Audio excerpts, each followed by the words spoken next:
السلام علیکم دوستو جیسا کہ آپ سب جانتے ہیں کہ حضرت خضر علیہ السلام کا نام صراحت کے ساتھ قرآن میں نہیں لیا گیا، اور حضرت موسیٰ علیہ السلام کے دوست اور استاد کا ذکر ان الفاظ میں کیا گیا ہے۔ ہمارے بندوں میں سے ایک بندہ جسے ہم نے اپنی رحمت عطا کی اور جسے ہم نے اپنے علم سے نوازا۔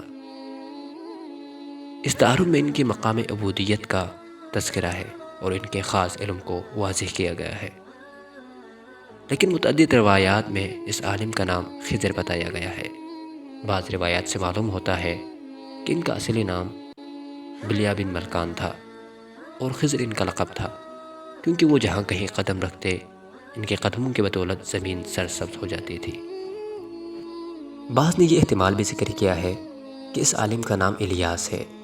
یہی سے یہ تصور پیدا ہوا کہ ہو سکتا ہے الیاس اور خضر ایک ہی شخص کے دو نام ہوں، لیکن مشہور و معروف مفسرین اور راویوں نے پہلی بات ہی بیان کی ہے۔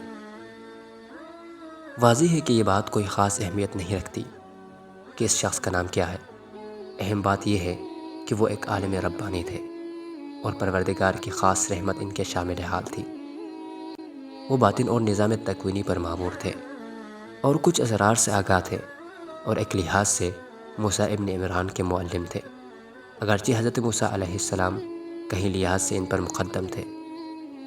یہ کہ وہ پیغمبر تھے یا نہیں، اس سلسلے میں روایات مختلف ہیں۔